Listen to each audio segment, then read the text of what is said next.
En esta etapa final nosotros vamos a ver una cuestión que es trascendental y lo dejamos como último para enfatizar ciertos conceptos. Gibbs y Donnan, que dan lugar a las condiciones de equilibrio de Gibbs y Donnan, que repitieron este experimento varias veces, y aquí está una versión simplificada para facilitar el aprendizaje. Ellos lo que trataban de simular era esto. En biología veían que el plasma se separaba del intersticio por microporos.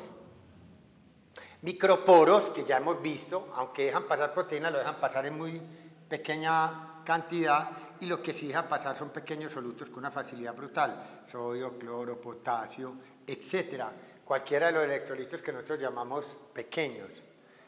Ellos lo que trataban de disimular era poner un compartimento donde tuvieran proteínas que tienen cargas negativas, simulando el plasma, que era mucho mayor la concentración que las proteínas que había en el intersticio.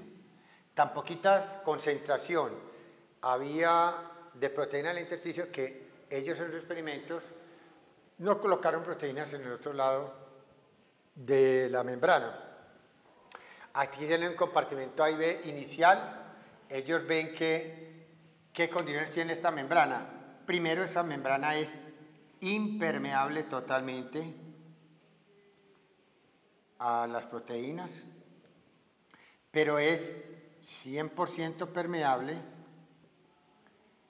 al sodio y es 100% permeable al cloro,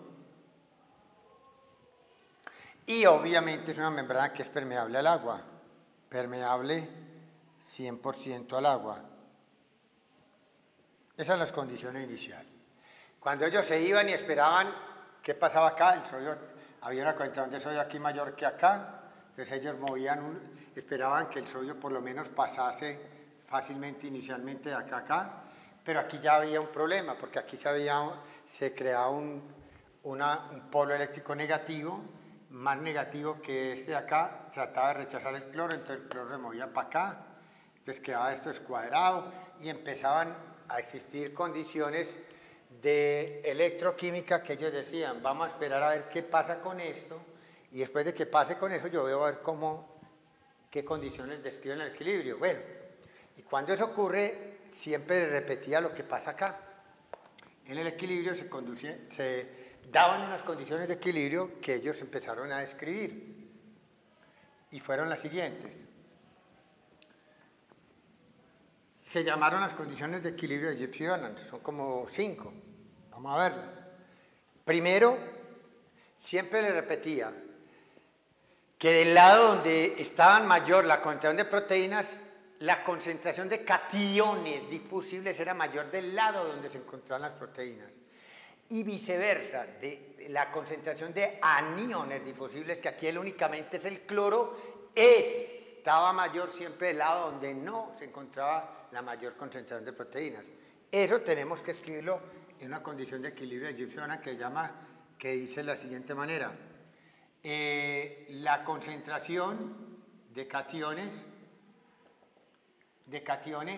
es mayor, difusibles, que tienen capacidad de difusión, difusibles, es mayor del lado donde se encuentren las proteínas en mayor concentración.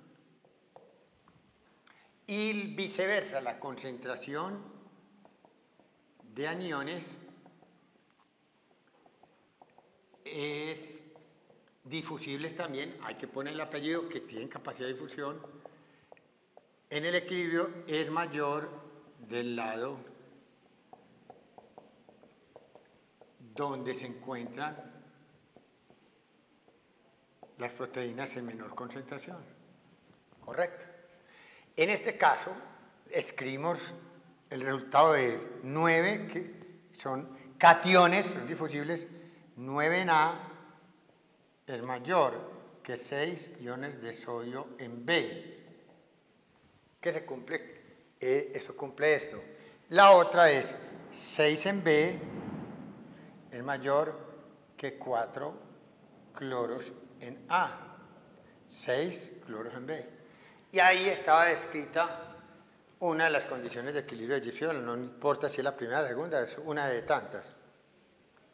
La segunda condición que se cumplía en el equilibrio de Gibbs-Ionan era la siguiente. Tiene que ver con el producto o multiplicación, como quiera decirlo, de iones difusibles únicamente. Acuérdense que las proteínas no son difusibles, entonces el producto de iones difusibles es igual en el equilibrio de cada lado de la membrana, es igual a cada lado de la membrana cuando se cumplen las condiciones de equilibrio. Vamos a aplicar eso. ¿Quién es difusible en A? Sodio. ¿Quién es difusible en A? Cloro. Lo mismo en B, proteínas no. Entonces hagamos el producto de los difusibles en A. 9 por 4 en A es igual a 6 por 6 en B. Y eso es innegable. 9 por 4, 36 igual a 6 por 6, 36. Y siempre les cumplía eso. Esa era la segunda condición de equilibrio de Gibbs-Ionan que siempre cumplía. Vamos a la tercera, que es lo que se llama principio de electroneutralidad.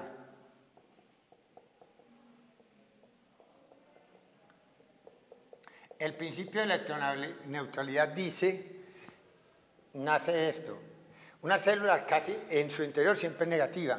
Pues cuando dice una negativa no quiere decir que no tenga cargas positivas, sino que tiene el número de cargas positivas y negativas contrarrestados, menos en el bordecito de la membrana.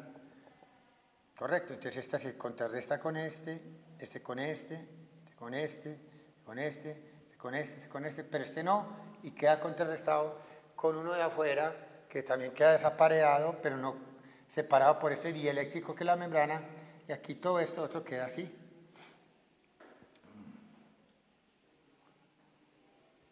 Y entonces, en este mar de cosas, yo puedo decir que esto es electroneutro. Y esta disparidad, que es el potencial transmembrana, pues esta carga negativa estaría contrarrestada con esa positiva acá. Y esto no violaría el principio de la electroneutralidad. Pero el principio de la electroneutralidad no hace referencia a que los iones sean difusibles o no sean difusibles, es para todos los iones. Aquí el principio de electroneutralidad dice que el número total, no de los que difunden, todo lo que haya, difundible y no difundible, el número total de iones positivos es igual al número total de iones negativos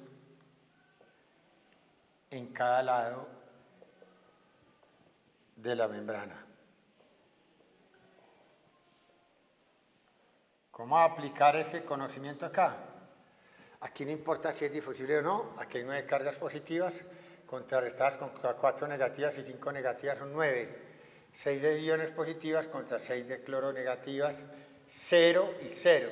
Principio de electroneutralidad que siempre se cumplía. Pero no negaba que aquí no se pudiera hacer una carguita positiva, por ejemplo aquí negativa y aquí positiva, por ejemplo. Todo esto en su mayoría era neutro. El cuarto principio de Gibbs-Ionan es bastante importante para nosotros porque tiene que ver con la ósmosis. La ósmosis, como depende de una propiedad coligativa que es la concentración de partículas, aquí tenemos claramente establecido que va a ocurrir el siguiente. El número de partículas osmóticamente activas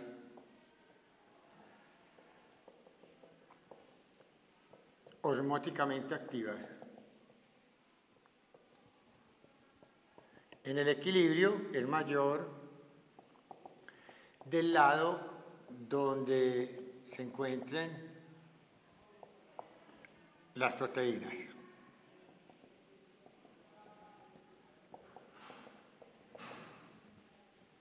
Partículas osmóticamente activas, 9 más 4 más 5 en A da 18 partículas osmóticamente activas por unidad, por volumen de consideración, es mayor que la suma de 6 más 6 en B. queda 12. Entonces es como tener aquí 18 partículas por litro y aquí tener 12 por litro. Y nosotros ya habíamos visto que donde haya mayor concentración de soluto por litro, hay menor agua por litro. Entonces, el agua tratará de moverse donde la concentración de solutos es menor, que es donde la concentración de agua es mayor, al compartimento donde la concentración de solutos es mayor, que es donde el agua es menor. Entonces, el movimiento neto del agua, por culpa de las proteínas, va a ser de B hacia A. Pero en el fondo, miren algo que es particular. La diferencia entre 18 y 12 es prácticamente 6. De esas 6, 9 y 4 son 13, 6 y 6 son 12. Apenas uno de esos 6, uno de 6, se debe a estos iones que están distribuidos asimétricamente acá. La gran mayoría de la diferencia, que es 5 de 6, se deben a las proteínas.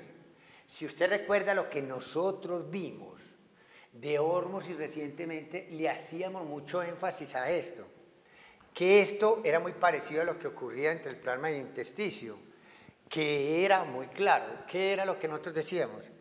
Que entre el plasma y el intersticio, nosotros íbamos a tener aquí un listado por osmoles por litro de 281.3 miliosmoles y en el intersticio 280 miliosmoles por litro. O sea que la diferencia es 1,3.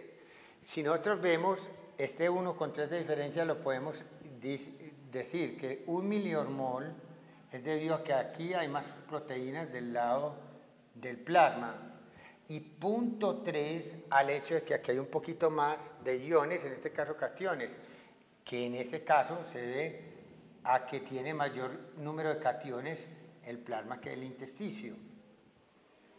Y eso nos lleva a decir que de 1,3 la mayoría, como de 5 de 6, aquí se debe a proteínas y aquí uno simplemente a cationes, es la gran diferencia que hay entre el plasma y el intersticio.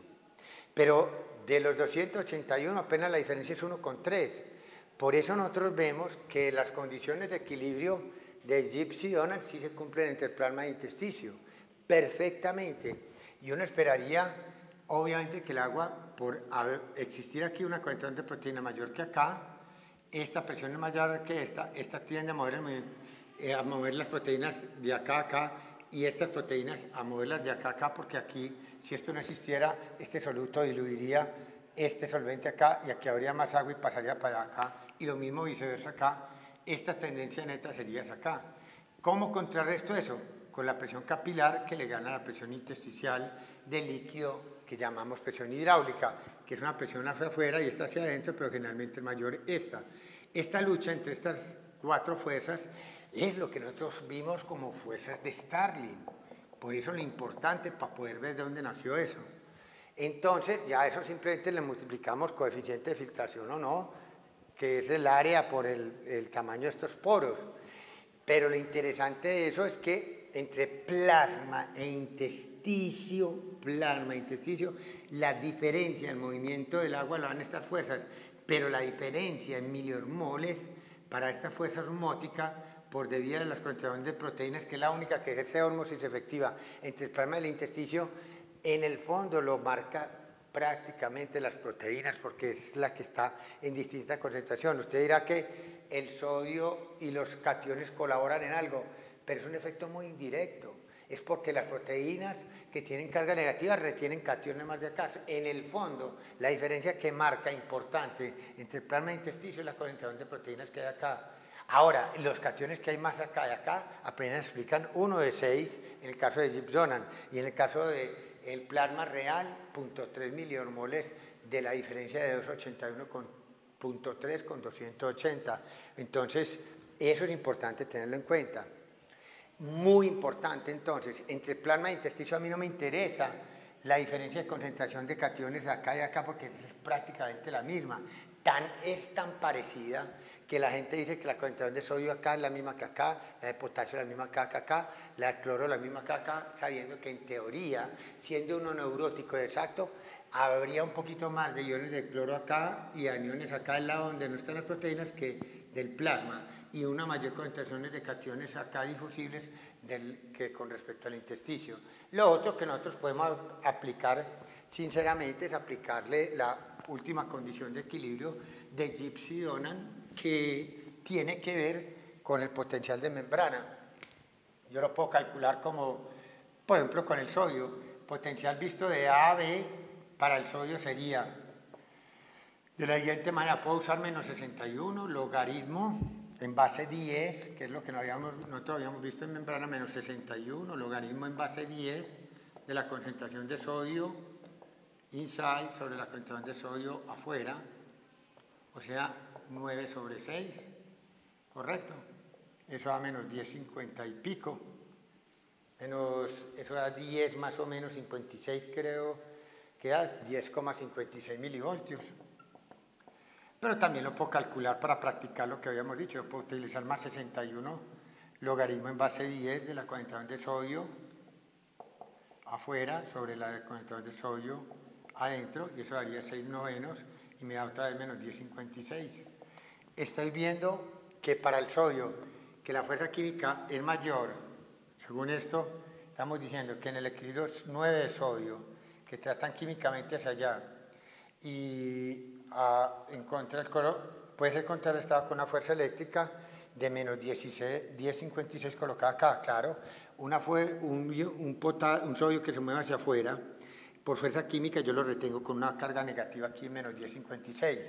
Si yo lo quiero practicar con el cloro, simplemente es una fuerza química del cloro hacia acá, la contrarresto con una fuerza negativa que mire el cloro hacia allá de la misma fortaleza, que también debe dar menos 10,56. Simplemente yo calculo con la fórmula de esta forma. E de A de B para el cloro sería, si uso esta misma cosa aquí, 61 logaritmo en base 10, correcto, de la concentración más 61 en base 10, que es la que nosotros habíamos visto en fisiología, más 60 o más 61, no importa lo que use ahí, logaritmo en base 10 de la concentración de cloro inside sobre cloro outside, o acá E de A de B, visto acá, menos 61, pero entonces invierto acá el cloro afuera sobre el cloro adentro, y eso también debe dar menos 10,56, menos 10,56 en el caso para ver que yo rechace esa fuerza química. Lo último que nos queda por ver es, bueno, esa belleza que vamos a hacer a nivel del líquido intracelular, que será lo que veremos en la próxima sesión.